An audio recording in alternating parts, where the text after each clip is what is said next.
Hello, my name is Frank Christensen and I'm the coordinator of officials for IFAF Europe. In this training tape, we're looking at personal foul tripping. So we'll look at some examples of tripping and talk about what is too much and what is not enough. But before we get to the game film, let's have a look to see what the rulebook has to say on this topic. In the rulebook, we start out with the definition in 228. Tripping is intentionally using the lower leg or foot to obstruct an opponent below the knees. And in 912, Article 2A, no person subject to the rules shall strike an opponent with the knee. B, no person subject to the rules shall strike an opponent with his foot or any part of his leg that is below the knee. And C, there shall be no tripping. Tripping is intentionally using the lower leg or foot to obstruct an opponent below the knee. And that was short and sweet what the rulebook had to say. Now let's get into the game film.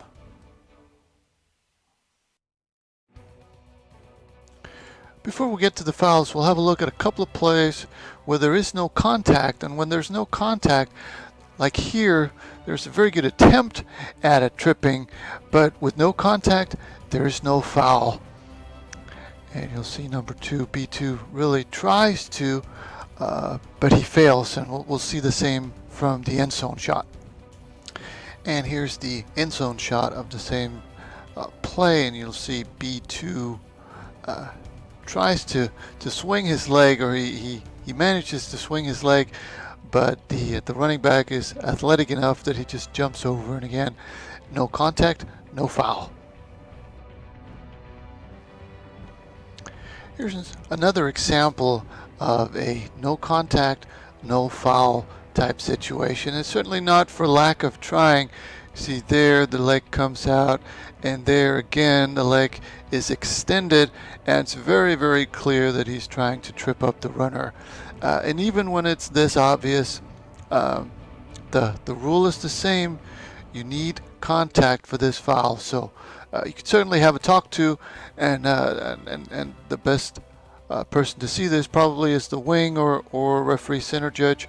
But again, no contact, no foul. Now we get into the place where we do have a foul for tripping, and this first one is really interesting for a number of reasons. So we're looking right there, and then he ends up tripping him. Now, a couple of things to notice here is that this is a guy with a brick in his hand, the white player who's about to contact B36. So right there he contacts him. I think this is in the side. This is enough in the side that it's not a block in the back. You'll notice how he lands on his side.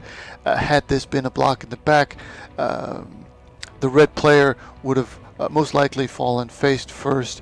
And the second thing to this is I do not think that this is enough for a blindside block, or at least an illegal personal foul type blindside block. So the block is legal. Now, had the block caused the red player to slide into the quarterback, we would not have tripping. However, in this case, I think the red player goes flying, and then he decides on his own to extend his leg in a tripping type motion. So I think even though he gets blocked, this is enough of a separate act with the extension of the leg that this is a personal foul tripping.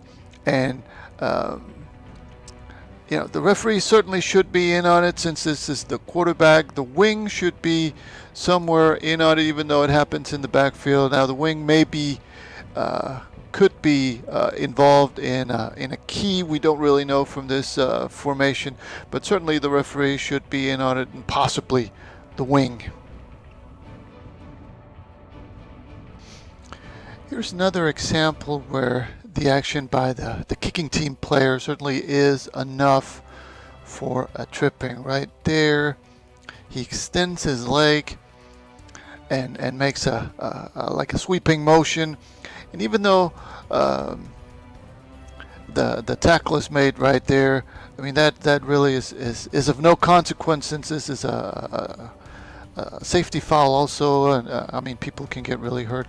So this is certainly something that we need to catch, and typically the wing coming up the sideline should see it, possibly even, but not necessarily, the deep wing on this sideline, since there could be other action in front of the play that he or she could be looking at. But here certainly personal foul, tripping.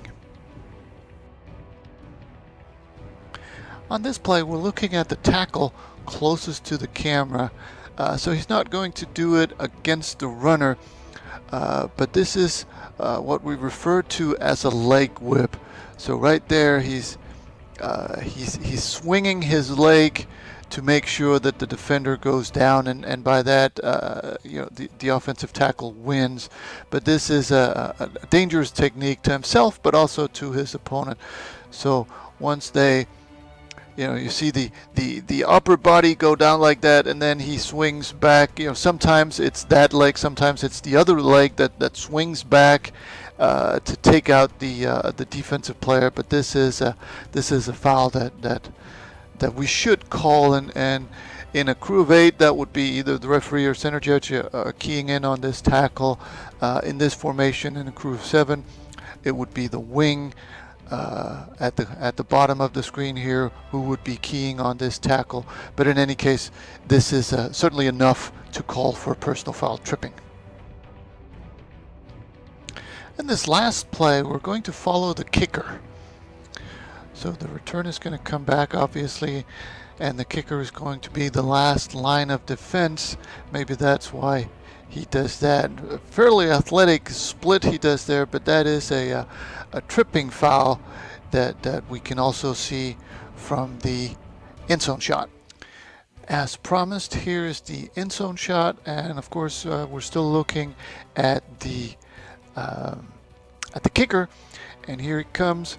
Right there, you can tell that he's beaten by number 21's move, so he stretches out his leg, extends his leg, and this is a tripping. Well called by the referee, could also be called by the wing on this side, since he is ultimately responsible for progress. But right there is a good illustration, and the referee should be looking in this area anyway, so good thing to get this. That was the training tape. I hope it made sense, and I hope you found something you can use on the field.